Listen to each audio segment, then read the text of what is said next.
Hi everybody and welcome back to Sally's Sweet Life. I'm Sally and today we're going to be looking at a yoga pose called, well actually it's got lots of different names, but maybe you've heard of swan or a king pigeon or pigeon pose, or perhaps you've been in a yoga studio and you've heard the traditional Sanskrit, which is Ekapada or Jakapatasana. Whew, what a mouthful. But we're going to be looking all at this pose, how to get into it, what are the different options, and how to increase intensity and how to decrease intensity. And my favorite bit, how do we breathe in this pose to enhance the feeling of it? I hope you're going to be joining me. If not, you can just take some notes, I guess.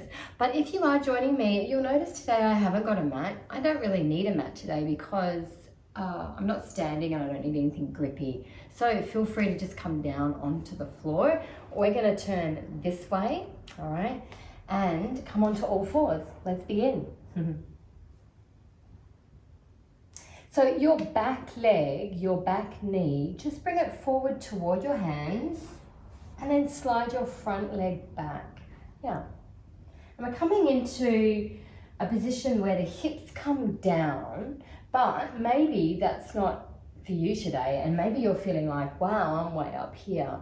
What I'm wanting you to do is to bend that back leg and maybe even come into our first easiest option, which is a 90-degree angle. So the foot is 90 degrees to the hip and the back leg as well. And you want to turn your heart toward the knee and just hang out here with these heavy hips and the torso stacked on top of the hips. If you're capable of maybe increasing the intensity of the pose, and our first way of doing that, there are three ways actually that we can increase or address intensity in this pose. The first way is using the back leg. The second is using the front leg. I'll go all into it. And then where your torso is in relation to your hips, basically. So to start off with, let's pull the front heel in quite close to the groin. And I'm wanting you to try to work on, I'm going to move over a little bit, try to straighten the back leg. That may mean, yeah, I can get it straight, but my hip is up really high. Ideally for this pose, you're wanting to roll, and I always lift and rotate so I can feel like I'm completely on the top of the back leg. That's perfect for this pose. To keep this knee safe and to keep the integrity of that knee, have the toes pulled back.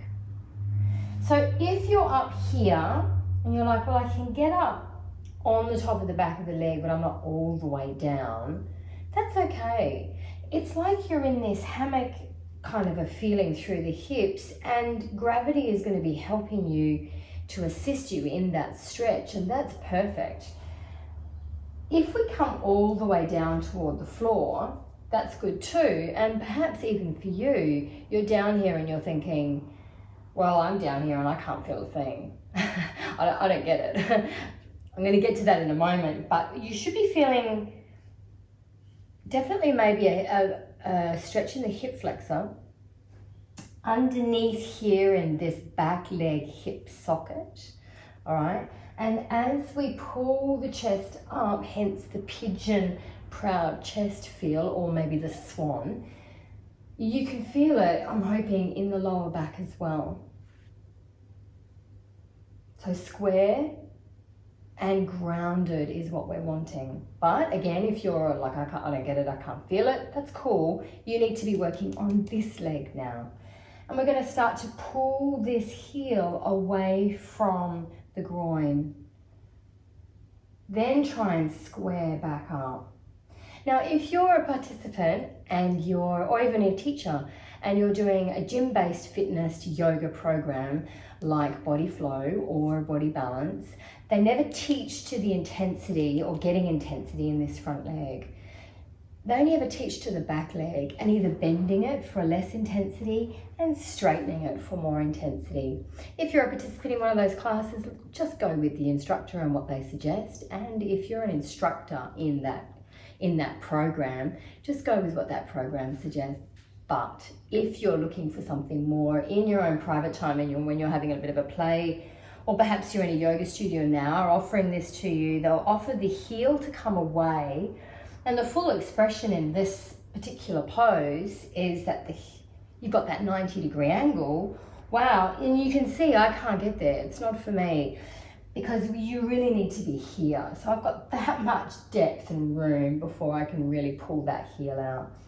As I bring the heel in, I can settle in. It's really strong. It actually makes me want to come forward. Can you see that? See how I'm leaning forward? So let's just do that. Let's come on down. I'm going to pull that heel back in. Really feel like I'm squaring the hips. Now, just for a moment, lift and feel the hips be bearing down toward the floor under the gravity and under the weight of your torso.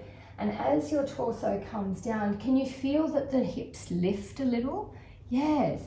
So it's changing the feel of how we're stretching in the hip, given that the hip is a ball and socket joint, and there are muscles and tendons and ligaments all around that, and we're trying to, any adjustment or movement that we make is addressing a different angle or stretching from a different perspective, and that's what bringing the torso down does. Watch out for this.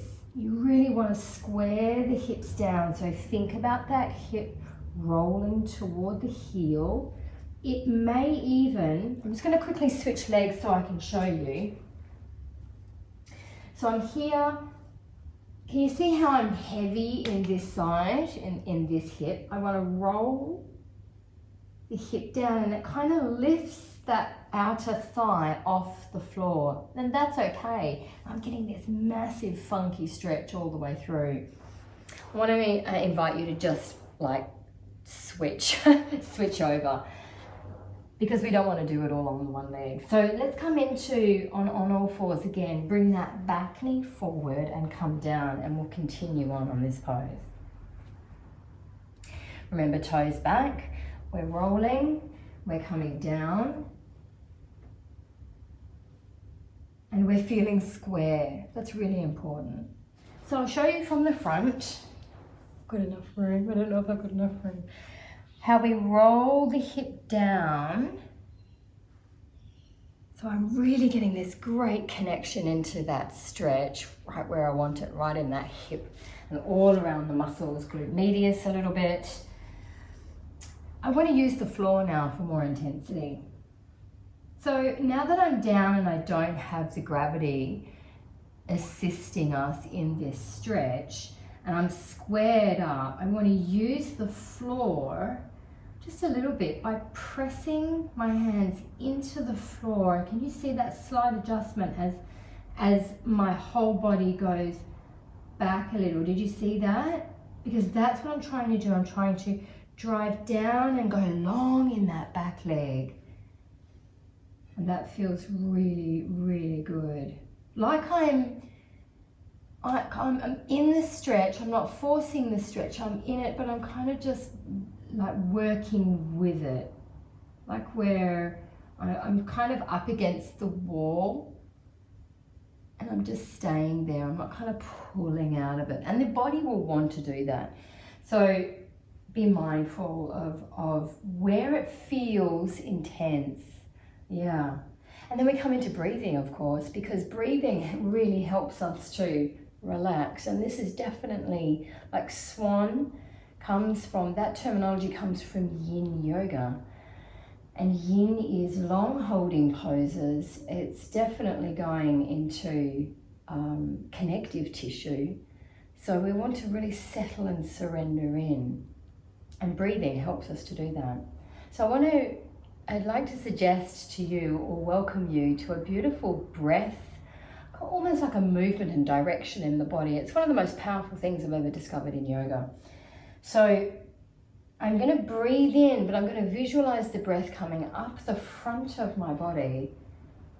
And as I breathe out, it going down the back and down to my back leg. And it enhances the pose. So if we're up in our high swan, we're inhaling up the front of the body, like lift the chin a little, feel the breath really reach to the top of the head, And then we exhale, which drops the shoulders, that heavy hip feeling and length in the back leg. You can still do that if you're down in sleeping swan as well.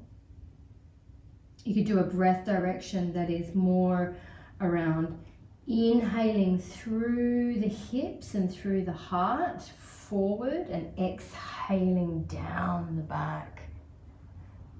Find what's good for you, but use the breath. It's like a magic weapon to get you to that beautiful place of surrender where your hips just open beautifully. It's a pretty full-on pose, but it's a very popular one, isn't it? And we see it a lot in our yoga classes because it really does work the hips, given that it is one of the poses that it really teaches you patience, right? You can be in it for 5 years and feel like you're not getting anywhere. So work around that with your mind as well. Give yourself just time for your body to open, not wanting too many expectations or results before your body's ready. I hope you enjoyed this very small segment on Swan.